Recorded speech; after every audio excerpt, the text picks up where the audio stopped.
Hello, my dear children, class 8. This is your chapter, The Last Stone Mason, and Unit 2, Art and Culture. बेटा आपकी कुछ books में ये chapter unit 2 में हो सकता है, यूनिट 3 में हो सकता है, बट आपका जो चैप्टर है द लास्ट स्टोन मेसन वो आपका सेम रहेगा. In this video we are going to discuss its question answers with full back exercise. जितने भी इसके एक्सरसाइज है उस सारी एक्सरसाइज का आपको सारे क्वेश्चन यहाँ मिलेंगे. एंड यस, अगर आपको इसकी फर्दर वीडियोस देखनी है रत्ना सागर पब्लिकेशन लिविंग इंग्लिश की, तो आपके 5th क्लास 6th 7th और 8th क्लास के सभी आपके वीडियोस ऑलरेडी अपलोडेड है चैनल पे. जो कुछ चैप्टर्स की रहते हैं उसका आप कमेंट बॉक्स में राइट करके उसकी वीडियो के लिए आप बोल सकते हैं. मैं उसकी वीडियो आपकी बहुत जल्दी बना दूंगी. Right, so let's begin without delay question answers of the last stone mason. And yes, if you like the channel you can subscribe it and like the videos if you like the videos there. Right, so let's begin your solution. The very first, बेटा सबसे पहले जो आप बच्चे हैं वो कहते हैं कि मैम इसमें कितने कैरेक्टर्स है, इसमें क्या समरी है इसकी,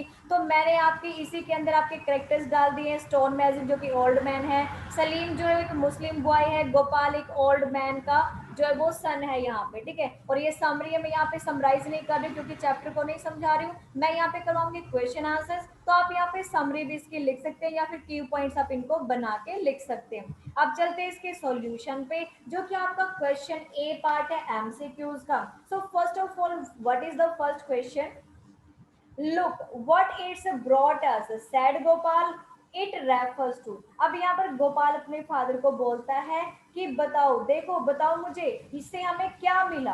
तो इससे का मतलब यहाँ पे क्या है? इट का मतलब यहाँ पे क्या है? द वर्क ऑफ स्टोन मैसन. यहाँ पे इट का मतलब क्या है कि हमें इस स्टोन मैसन के वर्क से हमें क्या बेनिफिट हुआ है. तो फर्स्ट का डी आपका करेक्ट ऑप्शन होगा. सेकेंड आपका है Gopal wanted to live his house in family because. जो गोपाल था, जो स्टोन मैसन का जो सन था गोपाल, वो अपनी फैमिली को, अपने घर को क्यों छोड़ना चाहता था? रीजन क्या था? He left he felt they did not earn enough money. क्योंकि उसको ये महसूस होता है कि स्टोन मैसन का काम करके उनको ज्यादा अच्छी अर्निंग नहीं हुई है, तो इसलिए वो फैमिली और अपने हाउस को छोड़ देना चाहता है. तो आपका बी ऑप्शन जो यहाँ पे करेक्ट होगा, ही felt they had not earn enough. Next आपका आता है थर्ड क्वेश्चन. थर्ड में आपका क्या क्वेश्चन है यहाँ पे देखिए. थर्ड क्वेश्चन है the old man felt the statue of Krishna was his last sculpture because. जो ओल्ड मैन है वो क्यों सोचता है कि जो कृष्णा का स्टैचू वो बना रहा है यही उसके लास्ट स्टैचू होगा, उसके बाद कोई स्टैचू नहीं बनेगा. क्यों? क्योंकि अब इसमें ऑल द अबव आपका आंसर होगा डी. और ऑल द अबव में कौन कौन से हैं इसमें देखो. क्यों वो ऐसा सोचता है? क्योंकि ही वॉज टू ओल्ड, वो बहुत ओल्ड हो चुका था, बूढ़ा हो चुका था. ही वॉज बिकमिंग वीक, वो बहुत कमजोर भी हो गया था. He had no one to help him, और उसके पास कोई और था भी नहीं जो उसकी हेल्प करवा सकता. तो इसलिए उसने कहा था कि मैं जो वो लास्ट स्टोन मेजर रहूंगा और जो कृष्णा का ये जो स्टैचू बनेगा ये लास्ट जो है वो स्टैचू होगा, इसके बाद कोई भी स्टैचू नहीं बन पाएगा. ठीक है, तो ऑल अबव इसकी करेक्ट ऑप्शन है. नेक्स्ट आपका फिर से आता है Salim had practised the art of sculpting secretly. Secretly बहुत मतलब सीक्रेट तरीके से वो कहाँ पर जो है इसको स्टैचूज को बनाना सीखता है? क्वेरी में. तो इसका डी पार्ट आपका करेक्ट आंसर होगा फोर्थ का, इन द क्वेरी. अब आपका आता है बी पार्ट. बी क्वेश्चन में क्या है आपका? आपको एक टेबल दे रखी है जिसमें बॉक्स में से कुछ वर्ड्स दिए हुए हैं, ये एडजेक्टिव वर्ड्स हैं. इन एडजेक्टिव वर्ड्स को आपको अरेंज करना है कि कौन सी एडजेक्टिव जो गोपाल की हैं, कौन सी मास्टर जी की है और कौन सी सलीम की है. तो गोपाल की आप बॉक्स में से छांट के लिख सकते हैं कि गोपाल जो वो इम्पेशेंट था, मतलब वो उसके अंदर धैर्य नहीं था, पेशेंस नहीं था. एम्बिशियस था, मतलब थोड़ा सा मतलब सा था, उसकी अपने खुद की कुछ एम्बिशंस थी, कुछ उसकी अपने खुद का एम था. सिंगल माइंडेड था, सिर्फ अपने बारे में सोचता था. सेल्फिश था, क्योंकि सेल्फिश तो होए क्योंकि अपने फादर को छोड़ के चला जाता है. मास्टर जी के बारे में क्या कहेंगे? मास्टर जी जो ट्रेडिशनल है, यहाँ पर डेडिकेटेड है अपने काम को लेकर और डेटरमाइंड भी है वो अपने काम को लेकर, क्योंकि ये उसने स्टैचू बनाना है तो बनाना ही है. तो ये सारे एडजेक्टिव जो हमने बॉक्स में से सिलेक्ट की हैं वो मास्टर जी के लिए हैं. नेक्स्ट आपका आता है सलीम के बारे में। तो सलीम जो एक मुस्लिम बॉय होता है इस चैप्टर में, तो वो उसके क्या फीचर्स, वो काफी केयरिंग होता है। क्यों केयरिंग होता है? क्योंकि जो मास्टर जी है उनकी बहुत ज्यादा केयर करता है, खाना खिलाने में, उनको टी देने में, ठीक है। इंस्पायर्ड, वो जो सलीम होता है वो काफी इंस्पायर्ड होता है, किससे? मास्टर जी से। काइंड हार्टेड, वो काफी काइंड हार्टेड भी होता है क्योंकि वो उस ओल्ड मैन की बहुत ज्यादा सेवा करता है। सेल्फिशनेस नहीं है वो यहाँ पे, वो यहाँ पर सेल्फिश नहीं है, वो यहाँ पर सेल्फलेसली जो है वो काइंड हार्टेड है और अपना किसकी ही सेवा कर रहे हैं यहाँ पे? ओल्ड मैन की। गिफ्टेड है। अब देखो सलीम अपने, सलीम जो है वो किसको बोलता है? सलीम जो है ओल्ड मैन को जब बोलता है ना कि मुझे भी सिखा दो और मैजन का, स्टोन मैजन का काम की कैसे करते हैं, तो उस टाइम पे वो कहता है कि तुम अपने आप ही सीख जाओगे। तो एक गिफ्टेड जो है वो यहाँ पर सलीम के लिए यूज किया गया। नेक्स्ट आपका आता है सी पार्ट। सी पार्ट में आपके question answers. Who was Salim? Salim कौन था? Salim was an open boy. Salim यहाँ पे एक अनाथ बच्चा था, ठीक है। Who had come to work, जो कि काम करने के लिए आया था। For master ji, master ji के लिए। 5 years ago, 5 साल पहले मास्टर जी के पास वो काम करने के लिए आया था और ये अनाथ बच्चा था, ठीक है। फिर सेकेंड इसी में ये पूछे कि how did master ji help him, master ji ने उसकी हेल्प कैसे की थी? तो master ji helped him by giving shelter, master ji ने उसकी मदद की थी उसको अपने घर में जगह दे करके। ड्यूरिंग फ्यूरियस मॉनसून, क्योंकि उस टाइम पे मौसम बहुत खराब था, मॉनसून ज्यादा आई हुई थी, बारिश बहुत ज्यादा थी वहां पे। और जो फ्यूरियस मॉनसून स्टॉर्म था, जो तूफान था यहाँ पर बहुत भारी था, बारिश भी थी, तूफान भी था, तो उससे बचाने के लिए उसने अपने घर में उसको जगह दे दी थी। तो इस तरह से मास्टर जी ने उसकी हेल्प की थी। Now he was master ji servant, और अब उसके बाद से वो मास्टर जी के घर पे ही सर्वेंट के रूप में वहां पे रह गया था, काम करता था, ठीक है। सी पार्ट का सेकंड क्वेश्चन है what was the old man working on. Old man किस चीज के ऊपर काम कर रहा था? The old man was working on marble statue, marble statue के ऊपर वो काम कर रहा था, ठीक है। सेकंड इसी में पूछा है कि why was he finding it difficult to finish his work, उसको अपना काम पूरा करना इतना मुश्किल क्यों लग रहा था? ही फाउंड इट डिफिकल्ट, उसे ये इतना मुश्किल इसलिए लग रहा था अपना काम फिनिश करना, एज ही बिकेम वीकर, क्योंकि वो बहुत ज्यादा कमजोर होता जा रहा था। सो ही कुड नॉट वर्क, इसलिए वो वर्क नहीं कर सकता था विद चीजल, उस छेनी के साथ, उस हथौड़े के साथ, एज ए यूज टू, जिसको जिसका करने का वो आदी था, जिसको पहले किया करता था, अब वो उससे काम नहीं बन रहा था, ठीक है। अब आपका आता है next part, D part. D part में फिर से आपके क्वेश्चन आंसर्स हैं। फर्स्ट क्वेश्चन है डी पार्ट का, I know you will be one of the finest stone mason, मुझे पता है, मुझे यकीन है कि तुम एक दिन बहुत अच्छे स्टोन मेजन बन के रहोगे। स्टोन मेजन कौन होता है यहाँ पर? जो पत्थरों के ऊपर काम करता है ना, जिसे हम बोलते हैं मिस्त्री होता है, मेजन को मिस्त्री बोलते हैं। तो क्या होता है, जो पत्थर के ऊपर काम करता है, पत्थरों को छेनी हथौड़े के साथ फोड़ फोड़ के और वो स्टैचू बनाता है या कुछ भी बना लेता है, तो हम उसको स्टोन मेजन बोलते हैं। तो उसने ये क्यों कहा कि तुम एक दिन बहुत अच्छे स्टोन मेजन बनोगे? व्हाट मेड मास्टर जी से दिस, और मास्टर जी ने क्या सोचकर उसको ऐसा बोला? तो master ji said it, master ji ने ऐसा बोला because Salim was curious, Salim बहुत ज्यादा क्यूरियस था, टू मेक अ स्टैचू, मतलब बहुत ज्यादा विलिंग था स्टैचू बनाने के लिए गोल्ड का, and willing to became, to become, sorry come, become आएगा, COME लगा लेना यहाँ पर, टू बिकम, टू के साथ फर्स्ट फॉर्म आते हैं हमेशा, तो टू के साथ बिकम, ए की जगह ओ लगा देना यहाँ पे, ठीक है। And willing to become a sculptor, और यहाँ पर वो मूर्तिकार बनना चाहता, मीन्स जो तस्वीरें बनाता है, सो जो मूर्ति बनाता है, जो स्टैचू बनाता है, वो यहाँ पर बनना चाहता है। बेशक वो क्या था, एक मुस्लिम बॉय था। ही रिक्वेस्टेड बिफोर मास्टर जी, उसने मास्टर जी के सामने रिक्वेस्ट भी की कि उसे ये स्किल सिखा दे। कौन सी स्किल? कि स्टैचू पर कैसे जो है, कैसे जो है वो पत्थरों के ऊपर स्टैचू को बनाया जाता है, तो उसने ये मास्टर जी से रिक्वेस्ट भी की थी। तो उसके अंदर जो था वो बहुत ज्यादा एक्साइटमेंट था ये लेकर कि मुझे जो है वो सीखना है और मुझे ये काम करना है। तो इसीलिए उसके इस जज्बे को देख करके मास्टर जी ने बोला कि भाई सलीम जो है वो एक दिन बहुत अच्छा स्टोन मेजन बन के रहेगा।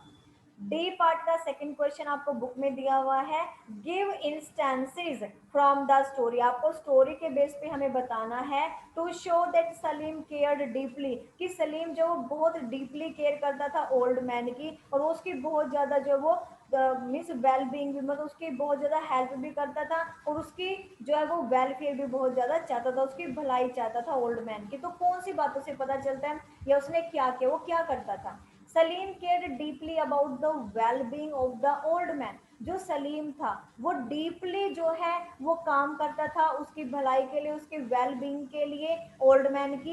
एज ही गेव हिम, क्योंकि उस वो क्या करता था, उसको फूड और टी बिल्कुल टाइम पे देता था और चेक करता था कि वेदर ही हैड फिनिश, कि उसने उसने खाना खाया या नहीं खाया, उसने जो है टी पी है या नहीं पी है, वो चेक करता रहता था। तो बहुत डीपली वो देखता था खाना देने के बाद भी कि कितना उसने खाया और कितना उसने छोड़ दिया।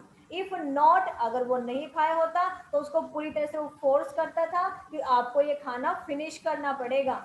सलीम उसको, ओल्ड मैन को काफी यहाँ पर क्या करता है, फोर्स भी करता है कि उसने खाना फिनिश क्यों नहीं किया। आगे आपका ई पार्ट है, pick out sentences from the story. अब आपको स्टोरी में से, चैप्टर में से वो लाइंस उठा के लिखनी है जिनसे पता चलता है, क्या पता चलता है? Number one, the old man loved his work. जो ओल्ड मैन अपने काम से बहुत प्यार करता है। वैसे तो कई आपको यहाँ पर देखने को मिल जाएंगे कि कई सारी चीजें आपको मिलेंगी यहाँ पर कि उनसे पता चलेगा कि वो अपने काम से बहुत ज्यादा प्यार करता है। तो मैंने यहाँ पर एक लाइन सेलेक्ट की है, we have kept this tradition, कि हमने इस ट्रेडिशन को, इस रिवाज को हमने बना कर रखा है, हंड्रेड्स ऑफ इयर्स, कई सौ सालों से हमने इसको बना कर रखा है। तो इससे पता चलता है कि वो अपने काम से बहुत ज्यादा प्यार करता है। ठीक है, नेक्स्ट आपका आता है B part, the old man strength was failing him. जो ओल्ड मैन की जो ताकत थी, उसके अंदर ताकत नहीं बची थी, अब वो जो है उसको फेल कर रहा था, मतलब अब वो जो मतलब फेल होता जा रहा था अपने काम में।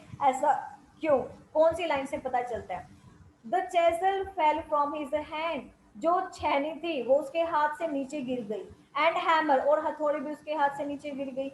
तो मतलब ड्रॉप्ड टू द ग्राउंड, मतलब नीचे जमीन पे गिर जाती है। उसका जो फोरहेड होता है, माथा होता है, वो कृष्णा की फ्लूट, जो कृष्णा की बांसुरी होती है, जो वो स्टैचू बना रहा होता है, तो उससे टकरा करके वो गिर जाता है, मतलब उसका सर फूट जाता है यहाँ पर स्टैचू से टकरा करके।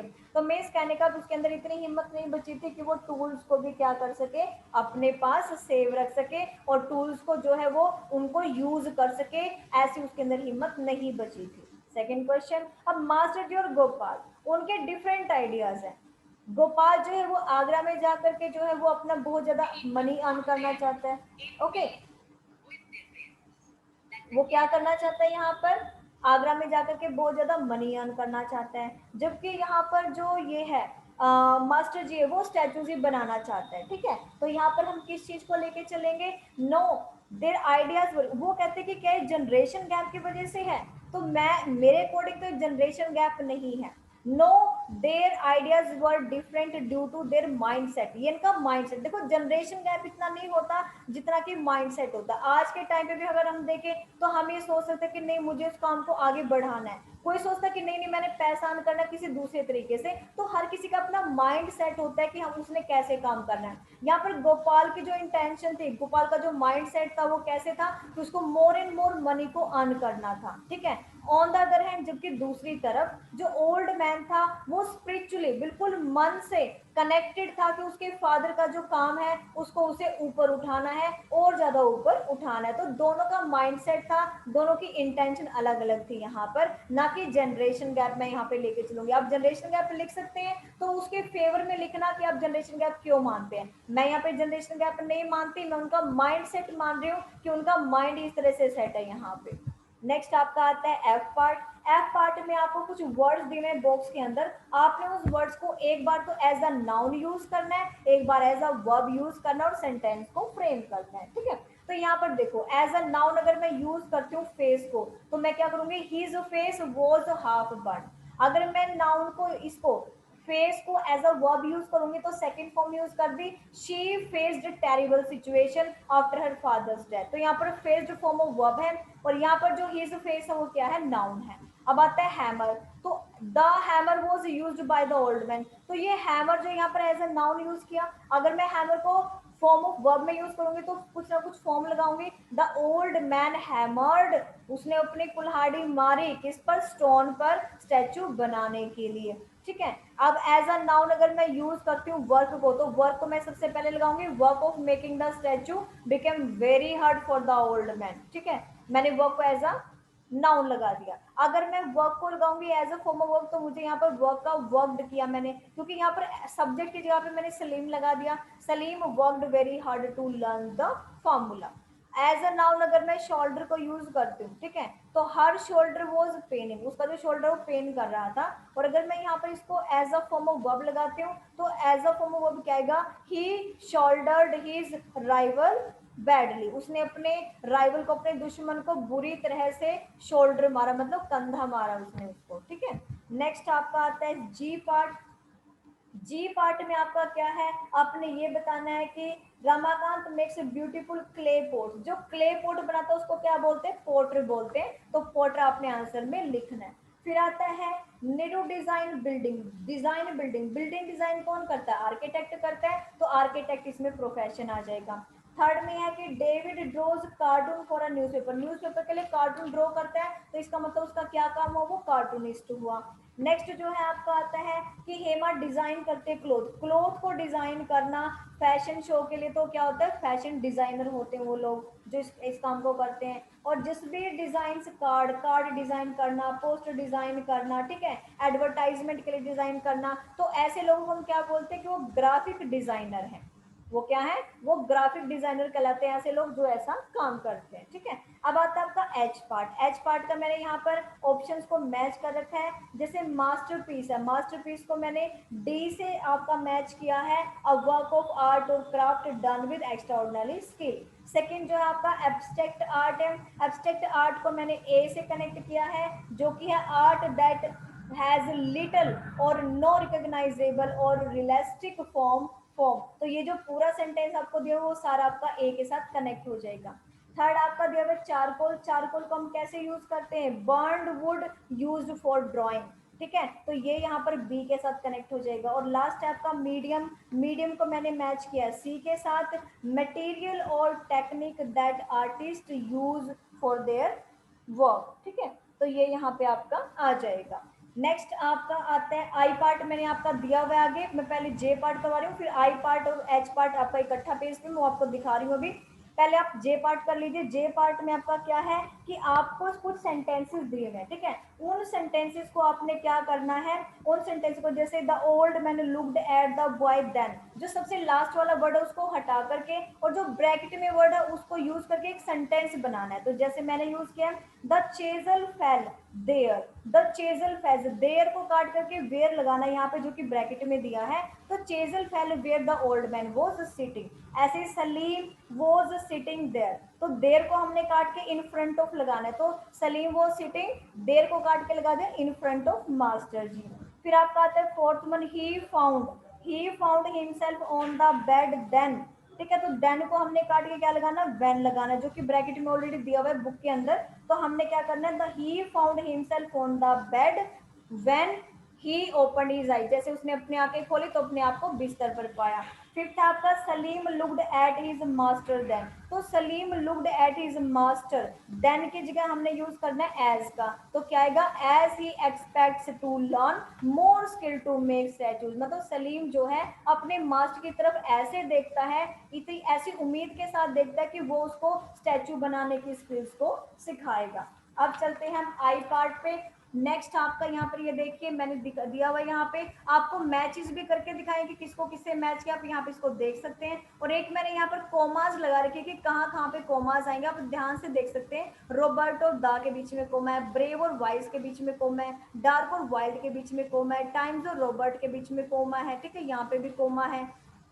उसके बाद फिर आप देख सकते हैं डल और स्टेडी के बीच में कोमा है, यहाँ पे टायर्ड और फोर्टन, मतलब दो एडजेक्टिव है उनके बीच में आपने कोमा लगाना है। फिर उसके बाद यहाँ पर जो है एक्साइटेड और फैसिनेटेड है, इनके बीच में हमने कोमा लगाया। तो ये मैंने कोमाज आपके यूज किए, आप भी यहाँ पे कर सकते हैं। नेक्स्ट आपका आता है के पार्ट, के पार्ट में फिर से आपको मैचेस दे रहे हैं और उन मैचेस के बीच में आपने या तो वाइल का यूज करना है या फिर व्हेन का यूज करना है, तब दोनों सेंटेंस को आपने ज्वाइन करना है। जैसे मैंने क्या हुआ, नेहा स्पॉटेड हर फ्रेंड, इसके बाद आपका मैच करना था तो उसके बाद मैंने वाइल का यूज किया, while she was boarding the बस।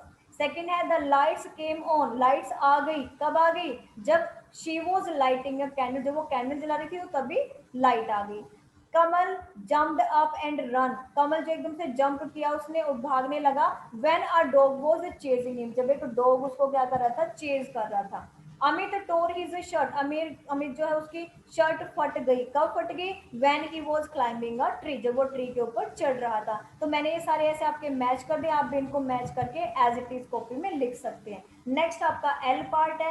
एल पार्ट में आपको दिया हुआ है कि आपको चैप्टर के बेस पे इनको कंप्लीट करना है। तो फिल्म के ब्लैंक का ओनली आंसर लिखा मैंने, जैसे बुक में दिया हुआ है, although the old man was absent yet he didn't lose his hope, बेशक वो एब्सेंट था लेकिन उसने अपनी उम्मीद नहीं छोड़ी।